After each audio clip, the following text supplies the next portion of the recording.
ಇವತ್ತು ಲೋಕಸಭೆಯ ಕರ್ನಾಟಕದ ಮೊದಲ ಹಂತದ ಮತದಾನ ಪ್ರಾರಂಭವಾಗಿದೆ. 14 ಕ್ಷೇತ್ರಗಳಲ್ಲಿ ಇವತ್ತು ಮತದಾನ ನಡೀತಾ ಇದೆ. ಅದು ನಮ್ಮ ತುಮಕೂರು ಕ್ಷೇತ್ರದಲ್ಲಿಯೂ ಕೂಡ ಇವತ್ತು ಮತದಾನ ಪ್ರಾರಂಭವಾಗಿದೆ. ಈ ದೇಶದ ಪ್ರಜೆಗಳಾಗಿ ನಾವೆಲ್ಲರೂ ಕೂಡ ನಮ್ಮ ಕರ್ತವ್ಯ ಮತ್ತು ಜವಾಬ್ದಾರಿ ಮತದಾನ ಮಾಡುವಂಥದ್ದು. ಜೊತೆಗೆ ಪ್ರಜಾಪ್ರಭುತ್ವ ಯಶಸ್ವಿಯಾಗಬೇಕಾದರೆ ಪ್ರತಿಯೊಬ್ಬ ಪ್ರಜೆಯೂ ಕೂಡ ತನ್ನ ಕರ್ತವ್ಯವನ್ನು ನಿಷ್ಠೆಯಿಂದ ಶ್ರದ್ಧೆಯಿಂದ ಪ್ರತಿಯೊಬ್ಬರೂ ಕೂಡ ಮಾಡಬೇಕಾಗಿರುವಂಥದ್ದು. ಅದರಲ್ಲಿಯೂ ಕೂಡ ಮತದಾನ ಮಾಡುವ ಮೂಲಕ ತಮ್ಮ ಒಬ್ಬ ಪ್ರತಿನಿಧಿಯನ್ನು ದೇಶದಲ್ಲಿ ಆಯ್ಕೆ ಮಾಡಿಕೊಳ್ಳುವಂತಹ ಒಂದು ಅವಕಾಶ ಜನಗಳಿಗಿದೆ. ಏಕೆಂದರೆ ಜನಗಳೇ ನಾಯಕರಾಗಿರುವಂತಹ ಅವರ ಪ್ರತಿನಿಧಿಯನ್ನಾಗಿ ಆಯ್ಕೆ ಮಾಡಿಕೊಳ್ಳುವಂತಹ ಒಂದು ಅವಕಾಶ ಇವತ್ತು ನಮ್ಮ ಸಂವಿಧಾನ ನಮಗೆ ಕೊಟ್ಟಿರುವಂಥದ್ದು. ಹಾಗೆ ಇವತ್ತೆಲ್ಲರೂ ಕೂಡ ತಮ್ಮ ತಮ್ಮ ಮತದ ಮಹತ್ವವನ್ನು ಅರಿತು ಪ್ರತಿಯೊಬ್ಬರೂ ಕೂಡ ಮನೆಯಿಂದ ಬಂದು ವೋಟನ್ನು ಹಾಕುವಂಥ ವ್ಯವಸ್ಥೆಯನ್ನು ಮಾಡಬೇಕು. ಇವತ್ತು ವೋಟ್ ಮಾಡೋದಕ್ಕೆ ತುಂಬ ಅನುಕೂಲಗಳನ್ನು ಸೌಕರ್ಯಗಳನ್ನು ಮಾಡಿಕೊಟ್ಟಿದೆ. ಇವತ್ತು 80 ವರ್ಷ ಮೇಲ್ಪಟ್ಟವರು ಮನೆಯಲ್ಲೇ ಕುಳಿತು ಮತದಾನ ಮಾಡುವಂಥದ್ದು.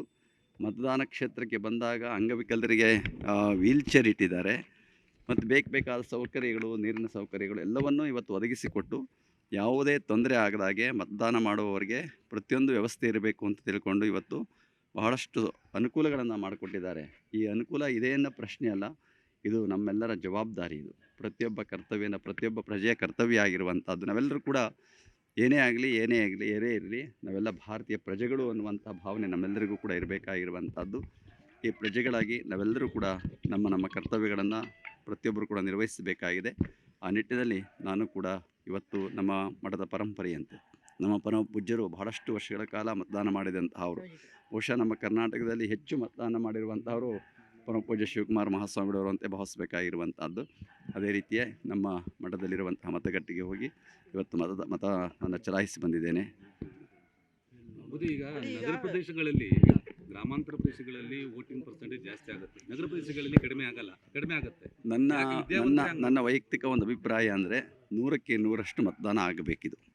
ಅದೇ ಒಂದು ನ್ಯಾಯಯುತವಾದ ಮತದಾನ ಅಂತೇಳಿ ಭಾವಿಸಬೇಕಾಗಿರುವಂಥದ್ದು. ಇವತ್ತು ಮತದಾನ ಕಡ್ಡಾಯ ಮಾಡಿಲ್ಲ, ಅದೊಂದು ದೊಡ್ಡ ದುರಂತ. ಇವತ್ತು ಮತದಾನವನ್ನು ಕಡ್ಡಾಯ ಮಾಡಿದ್ರೆ ಈ ಒಂದು ಪರಿಸ್ಥಿತಿ ಬರೋದಿಲ್ಲ. ಆದ್ದರಿಂದ ಎಲ್ಲಿವರೆಗೆ ಮತದಾನ ಕಡ್ಡಾಯ ಮಾಡೋದಿಲ್ಲ ಅಲ್ಲಿವರೆಗೂ ನಾವು ಜಾಗೃತರಾಗೋದಿಲ್ಲ. ಆದ್ದರಿಂದ ಇವತ್ತು ಪಟ್ಟಣದವರು ಇರ್ಬೋದು, ಹಳ್ಳಿಯವರು, ಇವತ್ತು ಹಳ್ಳಿ ಜನಗಳೇ ಎಷ್ಟೋ ಜಾಗೃತರಾಗಿದ್ದಾರೆ. ಪ್ರತಿಯೊಬ್ಬರು ಬಂದು ಇವತ್ತು ಮತದಾನ ಮಾಡ್ತಾ ಇದ್ದಾರೆ. ಇವತ್ತು ವಿದ್ಯಾವಂತರು ಅನಿಸ್ಕೊಂಡಂತಹವರು, ಓದಂತಹವರು, ಅವರು ಮತದಾನದಿಂದ ದೂರ ಸರಿಯುವಂಥದ್ದಾಗ್ತಾಯಿದೆ. ಅದಾಗಬಾರ್ದು.